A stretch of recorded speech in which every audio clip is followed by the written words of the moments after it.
Now we're coming up to something very different, a different approach to the houses.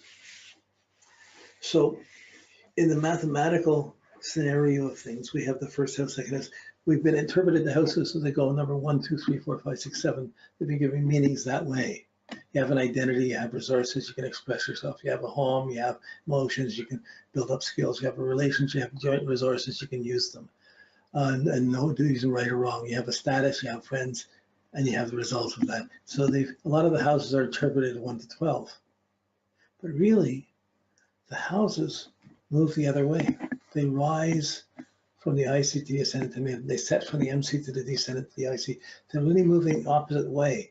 3, 2, 1, 12, 11, 10, 9, 8, 7, 6, 5, 4. So when I was interpreting, when I was describing the houses and going through them, I almost always did them the opposite way. I never explained it. I would do third house, second house, first house. I would explain it this way.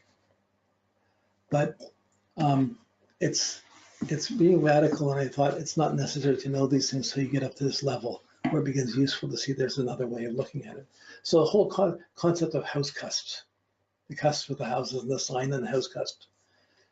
Everybody reads as if something's on a sign on the house cusp, it's how the next sign is working. So if something's on the 11th house cusp, it's setting the theme for the 11th house and determines the nature of the house. That's been a commonplace thing from people using the house chart and seeing the signs on it without really integrating it all that well. What's really happening, though, is going the other way around within the houses. So the signs are moving that way, and the houses, the Earth is turning one way, and the signs are moving the other. But so the houses, the planets will move, even though in the zodiac, the planets are moving counterclockwise. To the houses, they move clockwise because the Earth is spinning that way.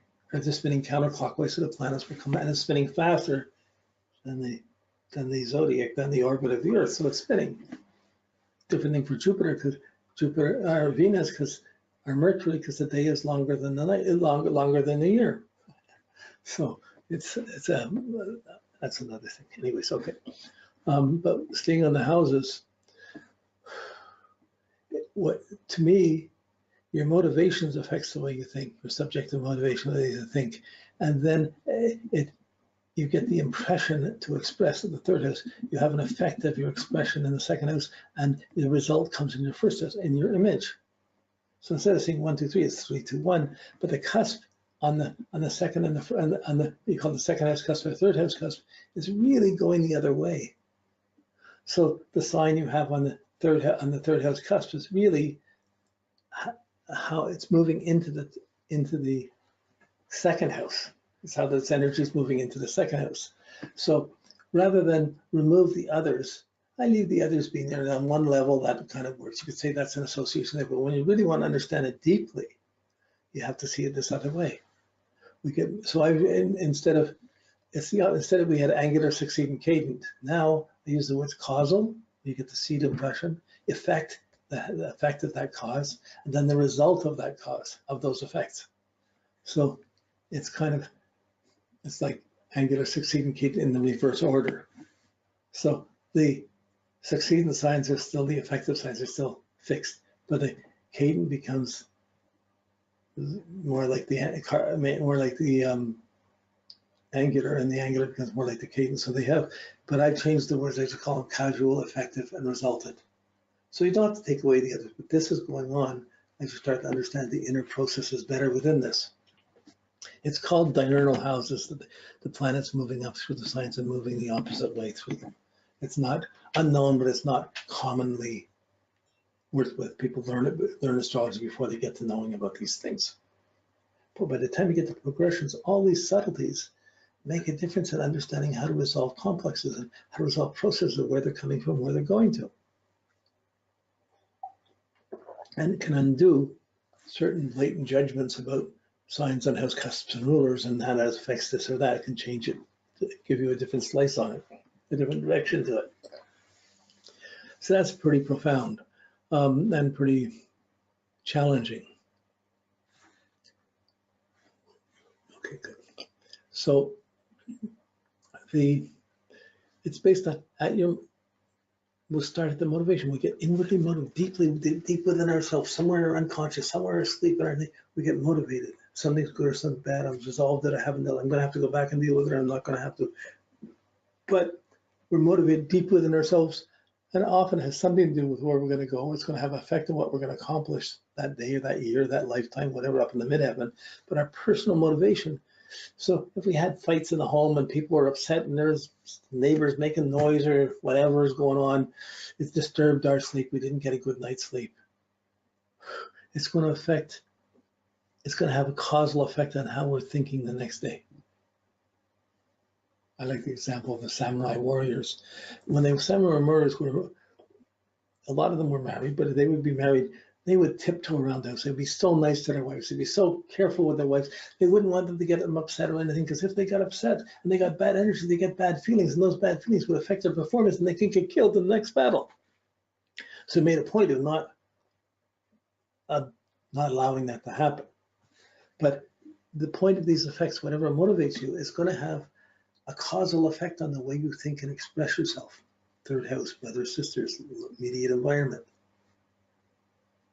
And your motivation is going to, that IC, the sign in that IC and the rulership of that sign, they're going to push its way to be consistently affecting your interpretation, your take, your knowledge, your common sense about where you're coming from, about how to express if you're coming from an abusive situation, really negative, you might be afraid of talking about it, or maybe I have to talk, or maybe I can't talk about it. It's going to affect how you express yourself. If it's positive, it's going to affect how you express yourself. I got a vision last night and dreamed. I got to write down about something. I got to talk about it. Oh, that was so incredible. Like, it's all intuitive. It's all subjective, or lack of intuitive. It's still intuitive, it's just negative intuition, blocking the higher frequencies. So it affects the way we think, the way we express ourselves, how we communicate. If we feel secure, you can teach someone a language. If you don't feel secure, how are they going to learn? In a war zone, how can someone learn if they don't feel secure? Well, for me, school was always a war zone. I don't think I ever got to a year in school where I didn't get strapped. So school was always a place where you could get beat up or punished, and that the teachers were never really fair to you. So I grew up with a heavy negative attitude, but at the same time, I was motivated not, my Scorpio down there, I was motivated not to think for myself, even though the idiots were there. Anyways, that's part of my complex, but you can have any of the 12 signs on that point affecting the way you think. Rather than thinking third house, and think from your motivation to how you express your motivation, how you express your integrity or lack of, or what your security is based on or lack of it. If your security is threatened, you're going to talk about it, you're going to worry about it, you're going to think about it, and it's going to affect it's going to become part of your motivation and your expression of it. So meeting someone personally, you're going to hear them expressing their motivation, or you're not going to feel you meeting that person at all. Some people have that better than others. Okay, so then once you start expressing yourself according to that motivation, then it's going to determine what you want to do with the things that are at your disposal. You're going to have an effect on your environment. So if you decide, my intuition is, I'm going to be a vegetarian, I don't want to eat meat. This my grandson did for for 2 years. He lasted 2 years. He was like 5 or 6, or 7. He lasted being vegetarian for a couple of years, and then finally they took him out to a restaurant where they had one of the special meat dishes, and he decided, oh no, I gotta have this, and he let it go. But he had the motivation. It had an immediate effect on parents and everyone around him on what he would eat, what he wouldn't eat. So your thoughts will have an effect on the world around you. Positive thoughts will have a positive effect, and you'll see how to use what you have. If you don't have positive thoughts, you're going to have negative attitudes. I can't use this. I don't have enough money. I can never do that. I can't have this. I'm not good enough. You have the negative effect on your resources, your personal talents. Second house. And then the attitude to understand, to learning, and the effect on your environment is going to determine your identity. Your image is the result of your motivation, your expression, your environment, and your resources and your attitude to them. It's not like we get the attitude and we put all these things together. No, the motivation comes first. The inner feeling and the security comes first. It goes into our expression. It goes to affect the things around us, and then it shows on our face. We develop an identity around that. When we're feeling down, we're not going to go out wearing yellows and reds. When we're feeling insecure, no, when we're feeling confident, we're not going to go out wearing dark, insecure colors, for example. So there's a cause and effect, and the ascendant, the first house, instead of being the projection of everything, it's the result of where you're coming from, showing on your face. This is really important, you know, like it's a really distinct new way of approach. I've kind of taught it invisibly without attacking the traditional astrology. We've gone through it. I've worked on this, the rising, the setting. We're working on the phases, and this is aligning the houses to the phases. So you're seeing it more clearly, and you're seeing the stage of these things more clearly. So that's the intuitive section. Then we're going to start the thinking section from the identity. Once you put your identity together, for better, for worse, and how many people got it perfectly together other than the Leo ascendants, you know, like everyone else has got some degree of like, but we've got to start to put out, and depending on how we've put together identity, which is the result of where we're coming from, how the identity comes out for that day, is going to have a causal effect on what we project. We're projecting worry or positiveness or hope, or what we're projecting out in the thinking world. It's going to affect our mental attitude and our consciousness of how we're living up to our potentials with others or not living up. We're thinking, I'm putting out, I'm not contributing, or I'm not negative thought. We have that projection going into the 12th house. So are you saying positives, good, or putting out worry, putting out happiness? I remember my mom was dying, and I was helping her out, taking care of her for, she had meningitis, I was getting money, everybody was saying she blew everything, but she was having Alzheimer's. I just went in to help, and I remember I'd be going in to help, and I was just taking care of everything that had to be taken care of. She's very happy that I'm taking care of it. And one day I'm feeling insecure, I'm going to express, well, I'm worried about this, I'm worried about this, and it started to depress her so much. She said, don't tell me about what you're worrying about. Why even talk about those things? And I went, she's right. So that's been a standard for me to, and there's all kinds of things that happen, but you run into people that remind you, you're reacting to people, and you can listen or not listen.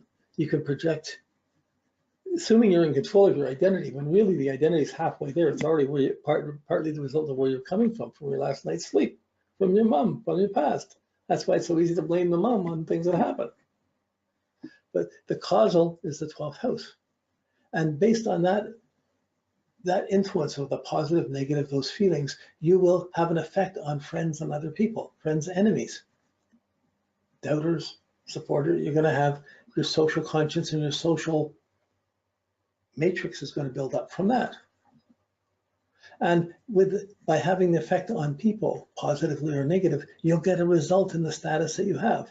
Never hire that person. That person's such a jerk. They never follow things through. Or that person's always done good. Or give them a chance. They're pretty good. I would give them a chance to get it. So do you get the reference or don't you? Your status can be seen as the result of your projection, positive or negative. Your friends are the effect of that projection.